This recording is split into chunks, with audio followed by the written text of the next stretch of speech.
चलिए नमस्कार दोस्तों, स्वागत है आप सभी का। और आज हम बात करेंगे आपकी पीएनएसटी के बारे में, ठीक है, जिसका अभी तक रिज़ल्ट नहीं आया है।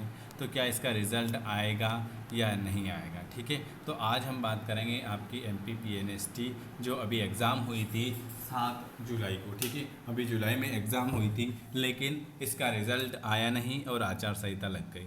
तो क्या इसका रिज़ल्ट आएगा या नहीं आएगा? तो देखो, सबसे पहली बात तो ये है कि ये रिज़ल्ट जो हैं ये सरकार के ऊपर निर्भर करेगा, ठीक है, कि आएगा कि नहीं आएगा, ठीक है। तो सबसे पहली बात तो आपको ये ध्यान रखनी है कि अभी जो है आचार संहिता लगी है। आचार संहिता के बाद क्या होगा, रिज़ल्ट आएगा। आचार संहिता लगी हुई है, जो भी चुनाव जीतेंगे उनका रिज़ल्ट आएगा और इसमें लगेंगे। तो जनवरी के बाद आपकी या तो नई पीएनएसटी आएगी या इसका रिज़ल्ट देंगे, ठीक है। तो अब मैं आपको बता देता हूँ कि बहुत सारे स्टूडेंट परेशान होते हैं रोज़, है ना। और जो नया है चैनल को सब्सक्राइब कर लेना, और जो हमसे जुड़ना चाहते हैं वो इस नंबर पर जुड़ जाना। सबसे पहली बात तो आपकी ये है कि ये आज सबसे पहले तो आप रोज़ वीडियो देखते हो, और वीडियो में क्या देखते हो, पीएनएसटी का कट ऑफ, रिज़ल्ट, आए कोर्ट केस चल रहा है ना। तो ये सारी बातें आप देखते हो। तो आप अब इन सारी बातों को छोड़ो, है ना। जिस दिन रिज़ल्ट आने का होगा उस दिन ऑटोमेटिक पता चल जाएगा कि हाँ रिज़ल्ट आया है। रोज़ क्या होता है कि जैसे आपने मोबाइल ओपन किया, आप क्या देखते हो कि रिज़ल्ट, दूसरा देखते हो कट ऑफ क्या रहेगा, कितने। तो सब क्या है कि अलग अलग वीडियो आते हैं। तो आपका दिमाग क्या हो जाता है, दिमाग हो जाता है ख़राब, और आप पढ़ते नहीं हो कि रिज़ल्ट तो आ ही नहीं रहा। सब अलग अलग बातें करते हैं तो आपका हो जाता है दिमाग, ठीक है। तो आपको क्या करना है, सबसे पहले तो आपने अभी जुलाई के बाद अभी तक किताब हाथ में नहीं पकड़ी है ना। और पकड़ते भी हो तो जैसे ही किताब पकड़ते हो याद आ जाता है रिज़ल्ट। तो अब मैं आपको एक बात बताना चाह रहा हूँ कि आप ये पुरानी बातें छोड़ दो, है ना।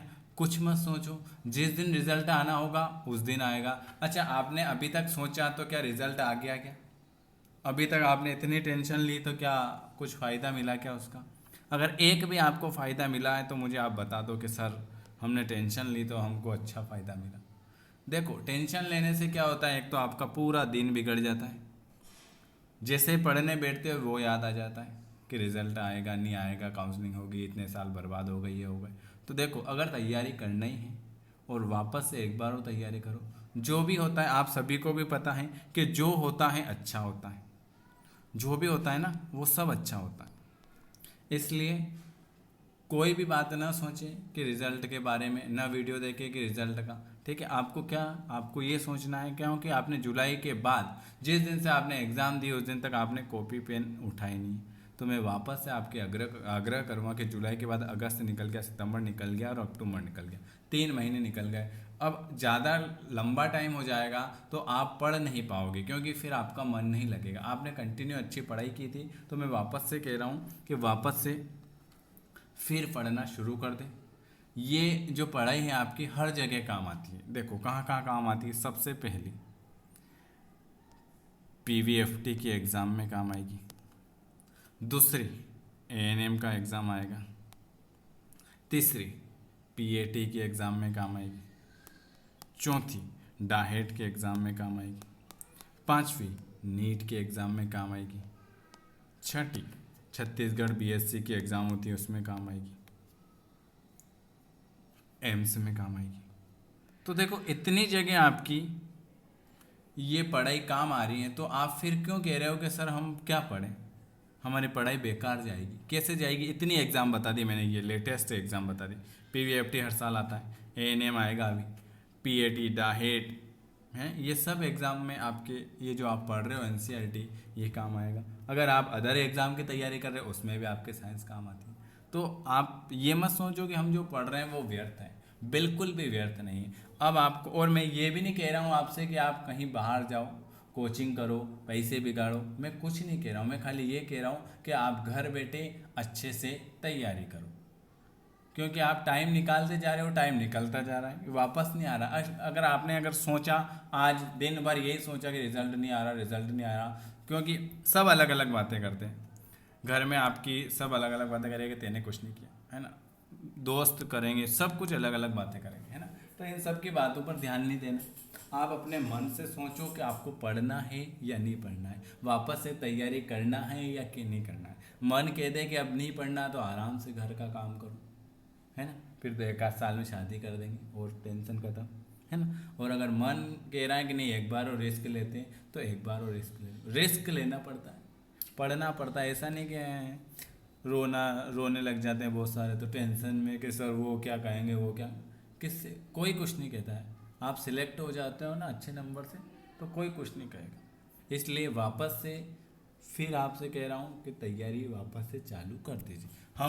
मैंने जैसे ही पीएनएसटी की क्लास ख़त्म हुई थी एग्ज़ाम और वापस से क्लास चालू कर दी। क्योंकि मैं अगर जिस दिन मैंने क्लास बंद कर दी तो क्या रहेगा, मेरा भी फिर मन नहीं लगेगा पढ़ाने में, ठीक है, और मैं भी फिर आलस आ जाएगा पढ़ाने में। इसलिए मैंने कंटिन्यू क्लास, अभी तक एक भी क्लास बंद नहीं करी, और मैं हर साल अच्छे सिलेक्शन भी होते हैं और अच्छे पढ़ते भी, ठीक है। इस बार भी अच्छे सिलेक्शन हो गए अगर रिजल्ट आया तो। पिछली बार 300-400 स्टूडेंट हुए थे, इस बार रिजल्ट आएगा तो अच्छे सिलेक्शन हो गए और नई वैकेंसी आएगी तो अभी से हम तैयारी करवा रहे हैं है ना। तो आपकी सुबह 9 बजे क्लास चल रही है, दिन में 3 बजे चल रही है और रात को 8:30 बजे चल रही है।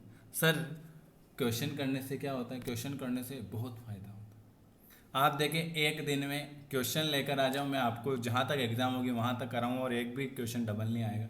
इतने क्वेश्चन आप कहीं से लेकर आ जाओ, आप एक किताब लाते हो उसमें भी आपको 500-700 क्वेश्चन मिलेंगे, लेकिन रोज़ यहाँ पर आपको 30 50-60 क्वेश्चन रोज़ मिल रहे हैं, तो आपके एग्ज़ाम तक कितने क्वेश्चन होते हैं है ना। तो हर चैप्टर वाइज क्वेश्चन मिल रहे हैं, और ये ऐसा नहीं कि पैसे लग रहे हैं, फ्री में आपको घर बैठे कहीं नहीं जाना। मैं ये भी नहीं कह रहा हूँ कि आप कहीं भी बाहर जाओ, रूम लेके पढ़ो, कोचिंग जाओ, नहीं, आप घर बैठे आराम से पढ़ सकते हो। जिनके पास बुक नहीं है एनसीईआरटी की, आपको अब कल से क्या करना है, कल से आपको अपना एक शेड्यूल बना लेना है ना। मैं भी 21 दिन का एक शेड्यूल बनाऊंगा और मैं भी 21 दिन तक काम करूंगा, ठीक है।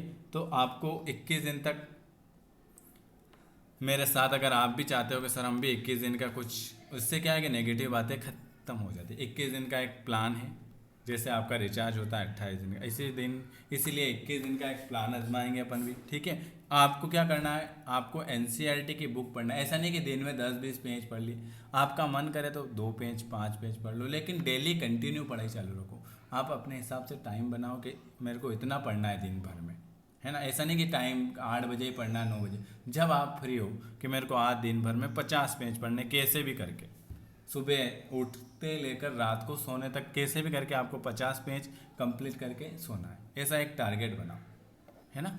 तो जिसके पास एनसीईआरटी की बुक नहीं है वो मुझे व्हाट्सअप कर देना कि सर हमें भी इस नंबर पर एनसीईआरटी की बुक प्रोवाइड करा दीजिए, तो मैं आपको बिल्कुल फ्री पढ़ा दूँगा, फ्री बुक में प्रोवाइड करा दूँगा, है ना। तो आप आराम से घर बैठे फ्री पढ़ो, मेरी क्लासेस चल रही है, आप देख सकते हो, आपको अच्छा लगे तो, आपका मन पड़े वहाँ से पढ़ सकते हो, है ना।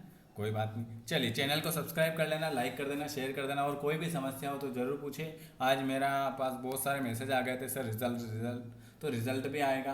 अभी आप आपकी तैयारी करो और वीडियो को लाइक शेयर सब्सक्राइब कर सकते हो। सुबह 9 बजे क्लास होती है, दिन में 3 बजे और रात्रि 8:30 बजे, ये बिल्कुल फ्री क्लासें चलती हैं, ठीक है। तो जिनको, हाँ, बहुत सारे को फ्री में भी दिक्कत होती है कि आप फ्री क्यों पढ़ाते हो, लेकिन मेरे को अच्छा लगता है फ्री पढ़ाने में, ठीक है।